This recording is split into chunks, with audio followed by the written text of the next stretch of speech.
What's up? What's up? How are you? I'm good. So I'm Rebecca with the Nocturnal. How's your day going so far? My day is magic, man. My day is magic. I'm not gonna lie, it's magic. I woke up yesterday. They told me I was gonna be doing press, and I'm like, all right, I'll do press. All right, let's do it. So I've I'm never vibing. gotten that answer before, like your day being magic. I'm gonna start using that. That's dope. I gotta put it on a shirt now. All right. No, honestly, I might. Let me know when. Well, let me know when it all comes out. The I whole. got you. All right. All right. We one of my first So sales.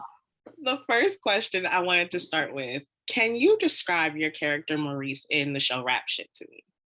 Oh, that's a good question. You want me to describe him? You know, here's the crazy part. Like, I feel like after I describe him, the writer's gonna hear me say this and they're gonna be like, he's so wrong. Um, Tomato, Tomato, this is Maurice. All right, cool. I'll give you a quick breakdown of what I've seen of him. Okay. Maurice is, first of all, he's a good dude. All right, he's a good dude, but at the same time, he's fuckboy supreme. That's one. Fuckboy supreme. I think he's somewhat of a vampire. I think he's somewhat of a vampire in the sense where, like, he's got all this experience, but he needs the attention of women. Like women, he I know the term vampire is almost a little aggressive, but I feel like I needed that aggressive idea so that I can kind of come into the space and somewhat be a little bit of a quiet boss. You know, vampires just sneak up on you and get the quick little bite in the neck and then pull off. You know what I'm saying? I just feel like Maurice is like, he's somewhat like, he be off in the night, he's off to himself, but then when he's around, he's just like consuming. So I tagged him as somewhat of a vampire, cool cat, fuckboy supreme. These are three tags that I just gave him. You and these descriptors, you are on point today. I'm loving it. These are just ideas that sometimes help me kind of like make sense of some of his behavior too. You know what I'm saying? Because I'm not doing all the stuff that he's doing. So sometimes I gotta kind of like find a way to see him and, you know, maybe have an idea as to why this is his energy today, you know? Right. So you mentioned you would describe him kind of as a fuckboy supreme. So things between Maurice and Shauna start to heat up and get a little spicy after episode 4. So as the season continues, what do you think viewers can expect to see from their relationship? Man, I don't know though, because the writers ain't told me. You feel me? If you want my opinion, I give you, you know what I'm saying? Like, I just hope they stay friends. I'm gonna just be real with you. Because I don't know what the writer's gonna do. Like, I wish they would tell me. I be around them and I be wanting to ask them. And when I do ask them, they so smooth with it. They just be like, come on, man. Come on. But like, I don't know, man. I really wish I could tell you. Like, I just really hope they stay friends. If they don't stay friends, all right, I guess she's gonna be the enemy. I guess I'm gonna be somebody that might be sending, you know what I'm saying, sending shots on Instagram, talking shit. I don't know. You know what I'm saying? And then a rap song will come out about you. Not a rap song. Damn. I hope we don't get into that territory. That's what I'm saying. I just hope we stay friends. You know what I'm saying? I know that'll probably be the tough part because, you know, after what happens in episode 8, I'm sure there's going to be like confusion from everywhere. People wanting to know. I want to know too, Rebecca. That's just the real. I want to know too. That's some real. Okay. Now I'm waiting to see episode 8. I'm a little curious. Oh, you haven't seen it yet? No, it comes out on September 1st. So I'm waiting with everybody else. Okay, cool. I haven't seen it yet either. I know what I do in it. Yeah. And I kind of know what she does in it because they were doing a lot of extra reshoots before we left. So I'm still at a place where I'm just like, I don't know what I'm going to see, even though I read the script. They redo scripts all the time. So I don't know what I'm going to see. I just hope we stay friends. You know what I'm saying? Fingers crossed. You feel me? You feel me?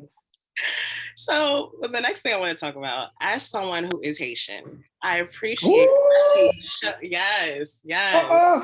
Ukone bagayo. I'm about to. Okay. I appreciate when I see shows and movies representing our culture. So how did it feel for you to embody a role that allowed you to represent your roots and culture? It was the coolest thing ever. And then as an actor, dog, you really don't be getting to like pick like that unless you like so famous that you getting your pick of the litter. But rarely are you like booking a role that like sits down to your core. You know what I'm saying? Like your core. So like I learned Creole before I knew Creole. You feel me? Let's be real. Like, how did you learn Creole? Honestly, your parents probably just. I learned by going with my grandmother to the doctor's office and having to translate. Right. Okay, exactly. So it was just something that ended up being like part of something that was, so it's like before you was even really like out here in schools and so on and so forth, this is something that was a part of you. So when I come out here, I'm out here in LA, and every other job I done booked is more so about, you know what I'm saying, smart, handsome, funny. Smart, handsome, funny. Oh, he's a thug. Oh, this, that, and the third. But this one was like, and I'm from South Florida. So I booked this job. This guy's from Miami. He's Haitian. I'm like, this is just next level. Yeah, man. Yeah. And I got people, I know people from like in that line of work. Mm-hmm. I know that line of work. So like him being Haitian, him being from Miami, it's all so just, it feels like, how do you even make this up? How do you write this? How do you know what I mean? Like, I'm still looking for the words, put it like that. I would say it's just the perfect mesh. The perfect mesh. It is. Let's scratch what I said. Let's use what you just said. Mesh, right? We got it. See, we're here with the descriptors today. You feel me? You feel me? One of my favorite scenes was when your character was sitting on the beach and you were cutting the mango, and then Shauna was like, "That is the most Haitian thing I've ever seen," because literally growing up, I've seen my uncles on the porch just cutting mangoes. Come on now. That kind of knife they had me using was probably more the coconut knife. Probably more. Like it was probably more that knife for the coconuts. But that was part of them playing around and being comedic. Took me some time just to like practice using that knife because that knife was so sharp. Mm-hmm. You know what I'm saying?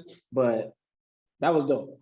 When I saw they had him cutting the mangoes, I'm just like, come on, man. This is, y'all just found it. And it's dope too, because they had one consultant in the room, one Haitian consultant in the room. So it's really cool when you find different ways to like talk about him being Haitian without necessarily making it about the dialogue per se. Because if it's a situation where he's talking Creole to another Haitian, then okay, cool. Easier for the dialogue to just make more sense. But a lot of times Maurice is in the scenes, he's with Shauna, who doesn't speak no Creole. You know what I'm saying? So like, if he could just do something that a Haitian person can look at and be like, look at this cat, man. Look at this food, man. It's so dope, Yes, definitely. And I feel like for me, as someone who was raised with both Haitian parents, I just saw like the crosses from my experience and like things I saw on the show. And I'm like, I just love that authentic feeling, Yeah, that makes me happy to hear. Real talk. Definitely. And I feel like we live in such a hustle culture, and the show reflects that. So can you think of a moment or situation where you feel like you can relate to that hustle mindset? Bruh. Listen, that's been my whole life. Okay, like I've had to hustle for everything. But like specifically what I love about Maurice is he's just like, yeah, I got this 9 to 5, but I'm really trying to make it work over here. I really got to do this thing and I'm going to do whatever it takes. As far as like a story, like put it like this, like what Maurice is doing, like I know that life. Like I know that life. You know what I'm saying? I've been around it so much that like honestly, this character, he's not necessarily like hard to play.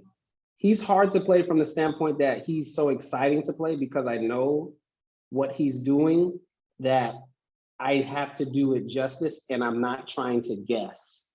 So like as far as me comparing him to my life and like stories like, all right, a quick one, yeah, a quick one. So like there's like you know, like a project that I filmed. I'm actually a filmmaker as well. And there's a project that I filmed that you know, I would have loved to have spent more time on, but you know, it's something that I remember before moving to LA, I ended up flipping that project, selling it to a smaller production company and a smaller distribution company, and using that money as a way for me to actually move to LA. So now this is me giving you a PC story as to how I relate. But there are a lot of other stories of like how like everything that Maurice got going on, I get it. I know those cats. I grew up with those cats. Like those are my people. You know what I mean? Like those are people that I understand and I totally get it. So like, you know, that's one story, but like just honestly, my whole upbringing, my whole getting here has not necessarily been like I've had a bunch of 9 to 5s, but put it like this, the 9 to 5s didn't really make it work for me. The 9 to 5s were always like challenges while I was trying to do the thing that I was actually trying to do. You know, like Maurice's whole side hustle and like our whole side hustle culture, that's like all of us in a sense, you know, legal or illegal. That's literally like all of us. Everybody's got like a side hustle that they're like trying to, you know. There was a time where I was the guy shooting doing photography. There was a time where I was that guy. You know what I'm saying? Like it was that those were the extra dollars on the side. You know, like there are stories. I'm not sure if I got you. you know. I got you. I'm here with You know what you. I'm saying, Rebecca? You hear me? You hear me? Rebecca. You're on it. I know what you're talking about.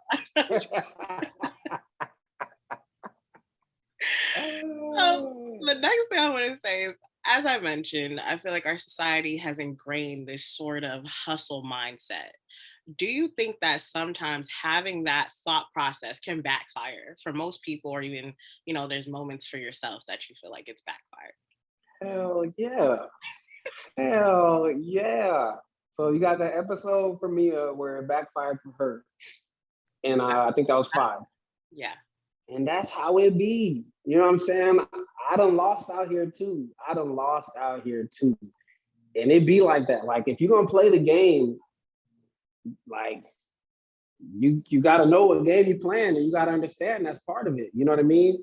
And even big companies understand this. Like big companies, you know, Home Depot, Lowe's, and Walgreens. These people have loss and prevention departments that are made for when you catch the L.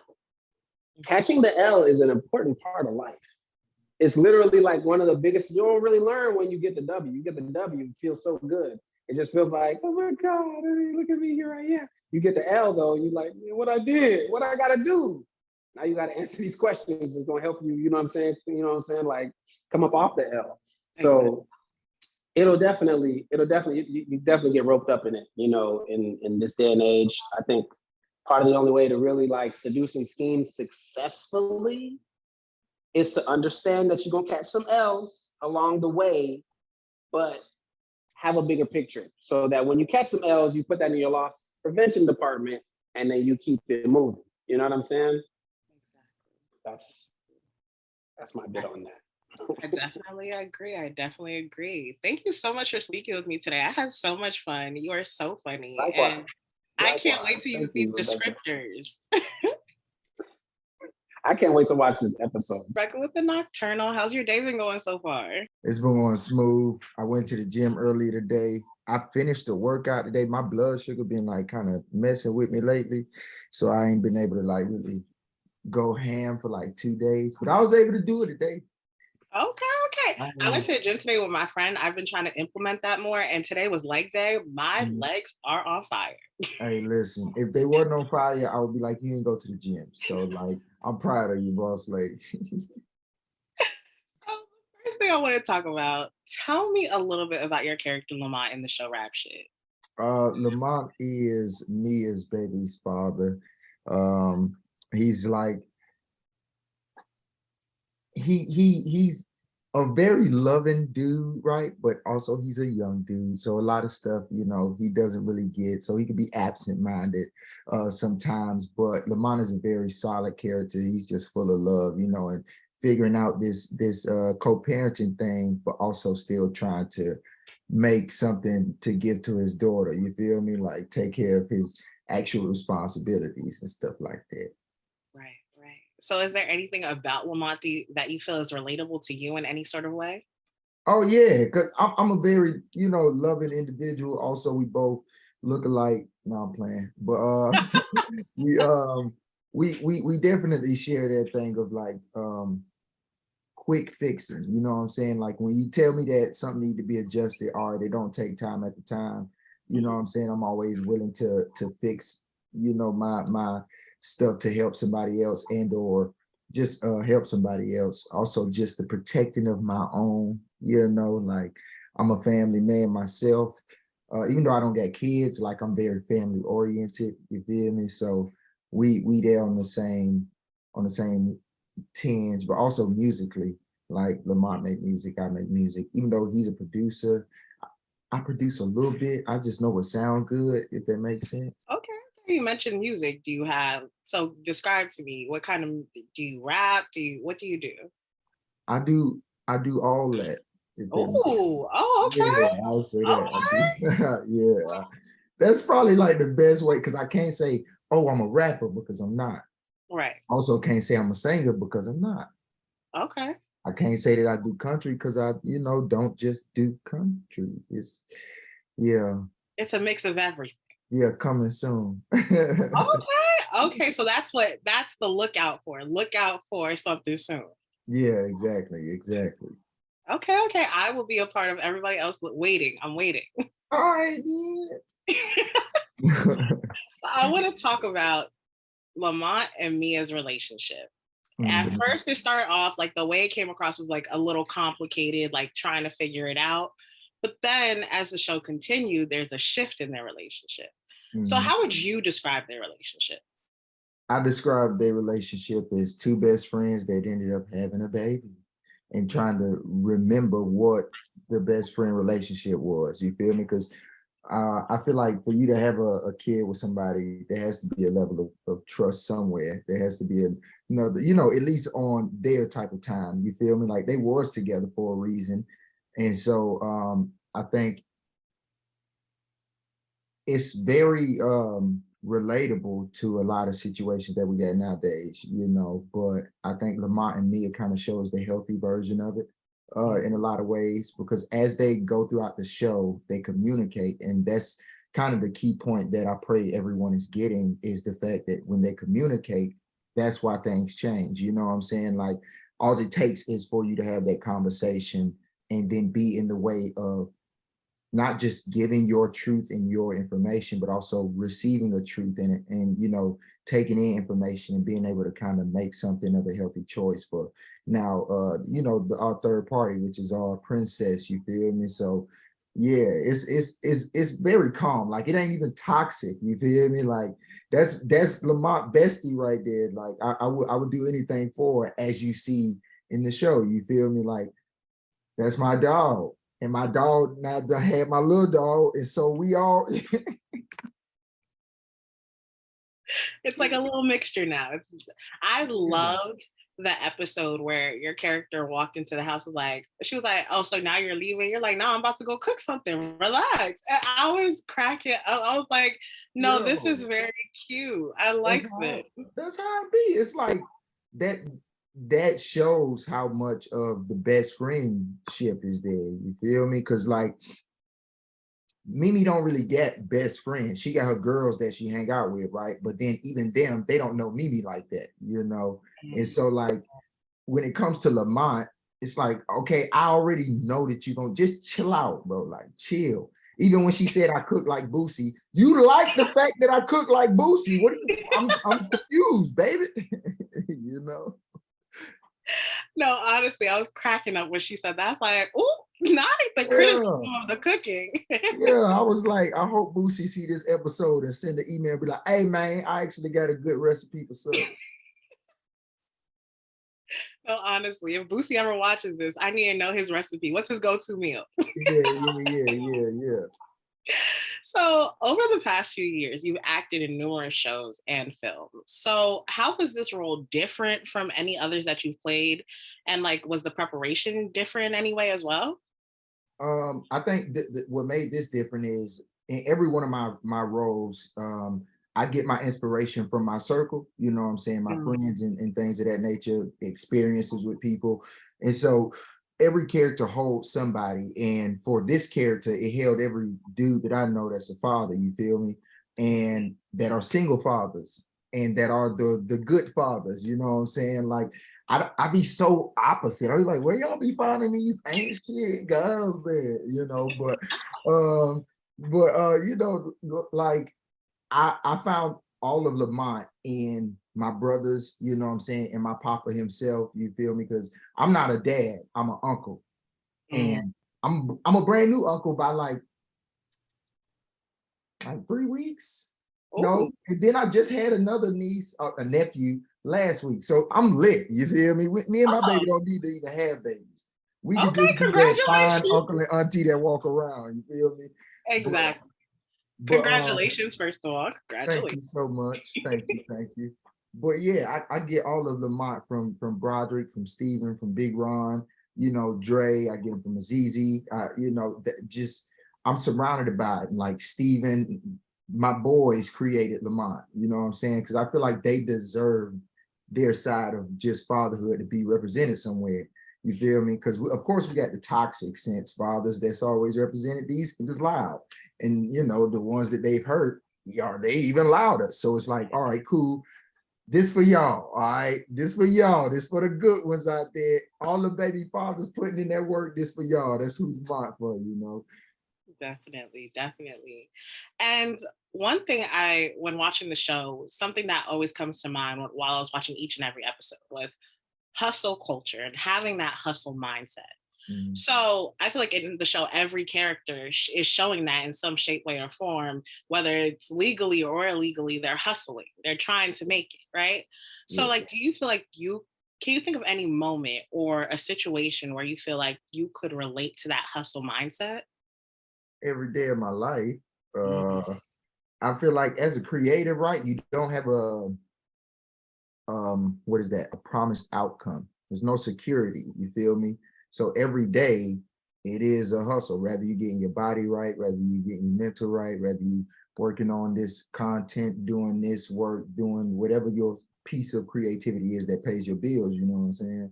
But a moment that really kind of jigged it up for me was when we was homeless, like right when I booked my first thing, right? Like I booked that while we was homeless, you feel me?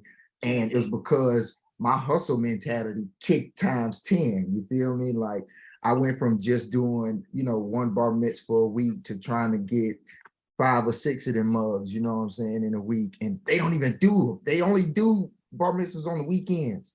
Sometimes on the weekdays when the family might not be too conventional or whatever. That's cool. But like I was anywhere I can get it. And then, you know, God just wanted to see that type of work in that way that all right, RJ snapped into it. And I was like, cool. I ain't never gonna be back here again. And I ain't never gonna let my babies be back there again. So turned out kind of cool. Okay, definitely. I definitely get where you're coming from. So you mentioned like, you know, constantly having that hustle mindset. So what were some things that you felt kept you motivated? Like what was that like? I feel like a lot of times when you are like down bad or down on your luck, it's really hard to stay motivated sometimes because you're so focused on your reality and your situation. So how are you able to keep yourself motivated?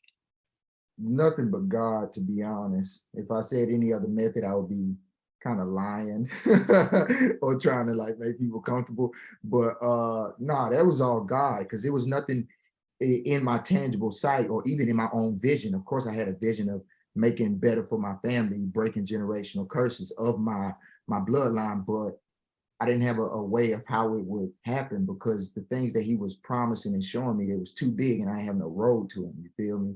So it was like, God, I don't know how you're gonna do that, because I don't even know these people. Or like, I don't know what you're talking about here, but hey, show it to me, because right now I can't sleep in this situation, Papa. And yeah, that and he was just like, all right, if you just trust in me, I'm like, I'm continuously trying, I ain't never gonna doubt you. Like, you'll never hear me question my faith. You feel me? Because Yeah. like I what that's, oh Jesus. But but that, yeah, that's the only thing for real, because so much stuff was just bad, you know what I'm saying? But it was like, that's what's supposed to happen, because that whole time my faith stayed strong, and now I'm just reaping that benefit. You feel me? Like, that's all it is. Definitely, definitely. Keeping the faith and staying strong. You know it. But thank you so much for speaking with me today. I had a lovely time speaking with you, and I love the show and I love your character. Thank you so much. Team Lamont, we in here. I'm good. How are you? You know, breathing, living, can't complain. Hey, we ain't got nothing to complain about with that. Right, right. So let us talk about Chastity. Can you tell me a little bit about her? Describe her to me. Chastity.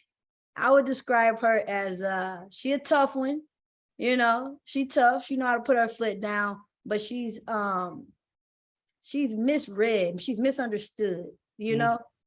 And I felt, well, now I think people got a gist of her a little more, but I felt in the beginning no one really understood her and questioned her motive.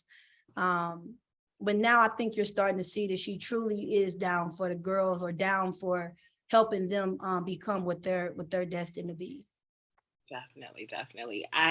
What I liked about Chastity is that she was always going to get it done. Like, especially the moment in the club where she's like, oh, the DJ told me to give a bottle. Then said, oh, he told me that he wants you to play this song. And then when the song played, I'm like, nobody realized like the steps it took for her to get that song to play in the club. And I loved that moment.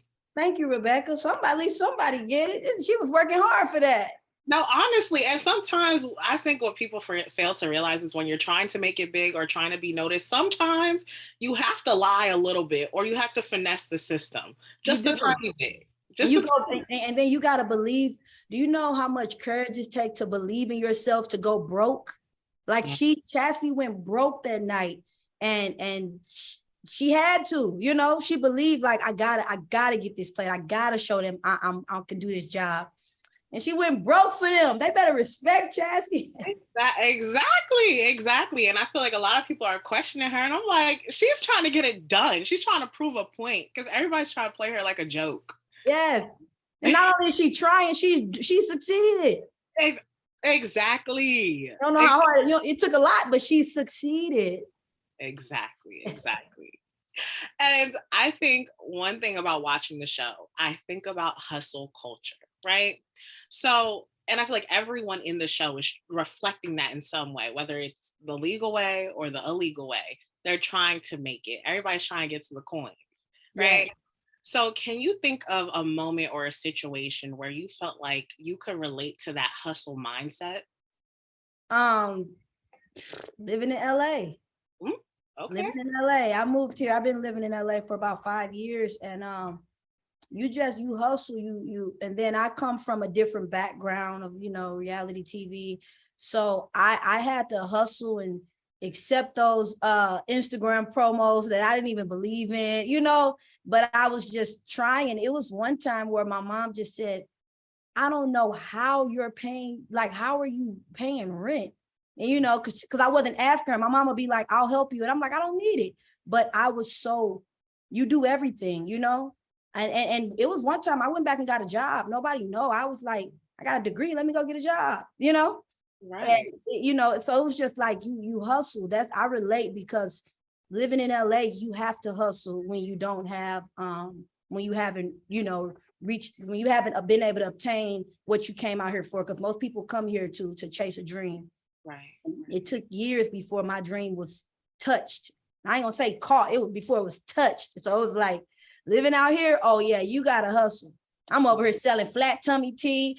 People asking me like, what does it do? I'm like, I don't know. I never tried it. So now I realize I gotta lie to sell it. I'm like, I'm not lying. So do you know how liberating it felt the day that I finally just said, I'm not doing it no more. And I didn't have another plan. I just knew what I didn't want to do. I just said, I'm not doing that. And God showed up and said, all right, here go an audition. Boom. So there it is. Right. And you mentioned, getting that 9 to 5, then also feel like knowing that because of your own morals and your own beliefs, you're like, I can't do this anymore. So like, describe to me that thought process at that time. I was just thinking, like, I was even asked to do some reality shows and go back. And I was like, that's not for me. That's not in alignment with what I'm going to be. I didn't know where my path was leading, but I always, I'm a Pisces, so I go off how I feel. Yeah, so it wasn't feeling right, and I was like, I quit. I don't know what's going to happen, but I just got to trust God, and I hate to be all holy and stuff, but that's really how I move through life. Like, trust them. I have my bro, he's a football player. Shout out to Tremaine Johnson. He helped me a lot throughout this process. My mom, she's my family, my sister, they supported me. I'm grown living in LA, and they was just, sometimes they'll see me and be like, you so skinny, did you eat? I'm like, I ate, but it's just like your mind is going, and you have to put yourself in a position where you can say no. And it's like, before I even reached the position financially, I sat with myself and I said, I am not doing that no more.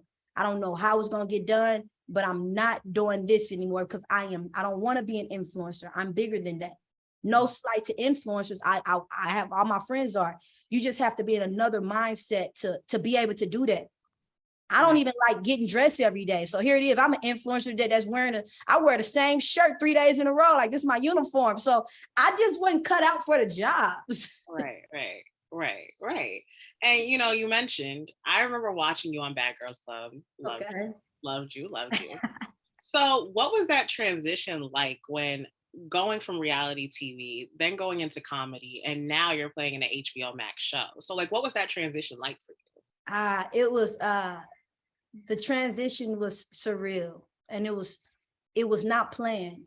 I didn't say I'm gonna go to reality TV and then I'm gonna become. I didn't say that. I just had finished the only goal that, and I didn't think about this till like recently, like last week. I was like, I really only set my goals until finishing college. That was the only goal that was my cap. And coming from St. Louis, that's a big deal. Like, going to college is a big deal coming from St. Louis, not even finishing. So I'm like, I'm just going to go to college, or I'm going to finish college. And I felt like I accomplished all that I needed. I didn't have a plan after that. BGC, it just fell in my lap because I wanted to go on Real World. And I'm like, oh, okay, well, cool. I'm gonna go on Bad Girls Club, whatever that is. Didn't watch it, So I just followed my path. And like you said, when I went to comedy, it felt right. It felt like, okay, you're headed in the right direction.